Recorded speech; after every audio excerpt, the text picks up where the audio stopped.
2, 3, 4.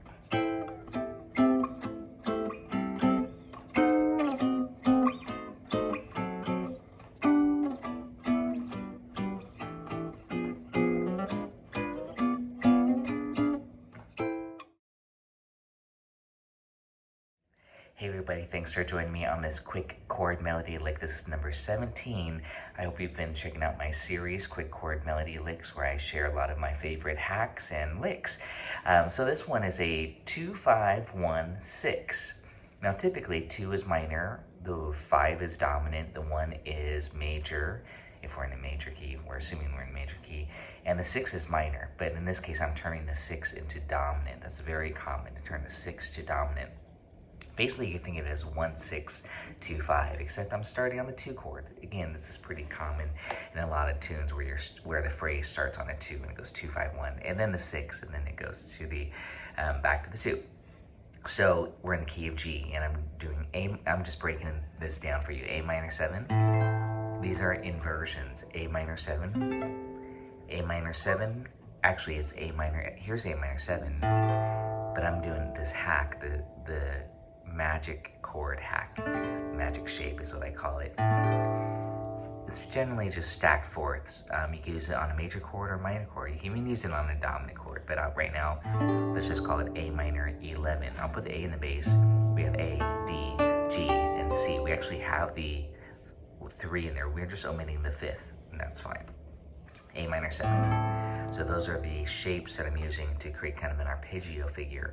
1 and 3, 4, 1, 2, 3, and.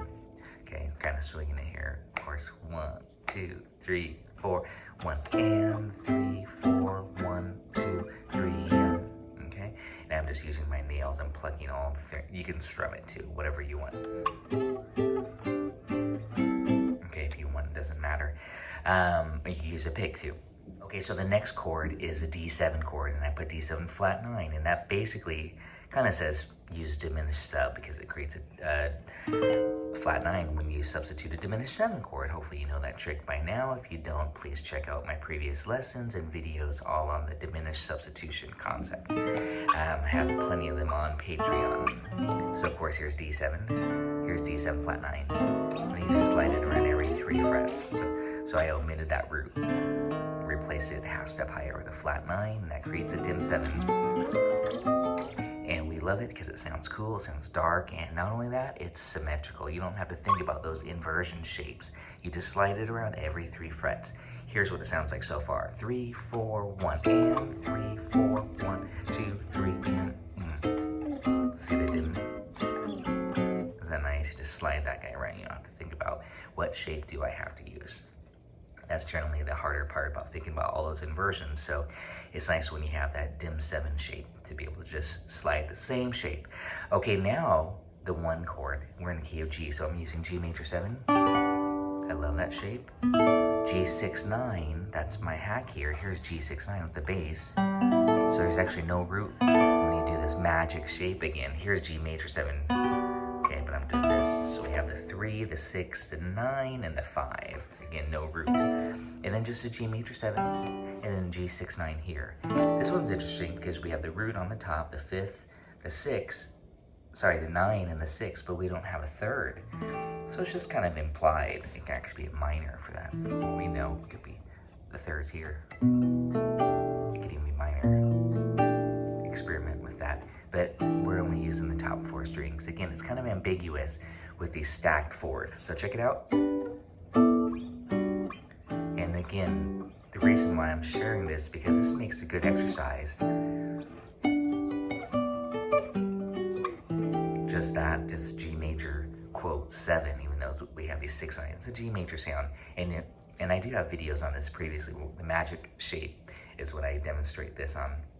And then if you put an E in the bass, just to show you, it now becomes E minor 9, E minor 11, E minor 9, E minor 11. Isn't that sweet? So you can use it on the major chord or minor chord. Experiment with that if you're into chord melody playing and just creating some really cool chordal textures even. Okay, so that was the 2, 5, 1. Now we're on the 6th chord. The 6th of G is E. It should be E minor, but we're using E7. So it's E7 flat 9. Here's E. Check it out. But in this case, I'm actually traveling upwards because I want to create just a kind of a different line, so it's not too repetitive and too predictable. So we're just on this G6-9, and then turn this into dim 7 here, G sharp, and that's for the E. You can even hit the E if you want to. And again, the diminished substitution trick, just slide it around every 3 frets, creates an E7 flat 9. That's where on the Soundsllce video over there, if you're looking at it, I'll say E7 flat 9, dim 7 sub. So again, if you want a flat 9 flavor, just think diminished. That's a quick trick. And it comes out of the harmonic minor scale too, if you want to think improvisation.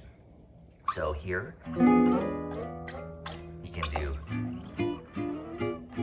kind of some triplets even. Let's piece this all together so that you can practice it with me. 1, 2, 3, 4, 1.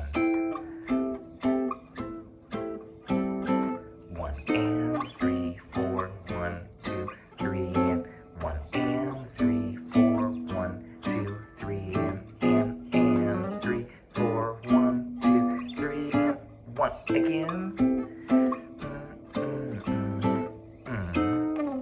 Okay, fun. See that little rhythmic? And 3, 4, 1. You can slide it. Okay, so there you go. There's quick lick number 17, chord melody lick. We'll see you all next time. Thanks for watching.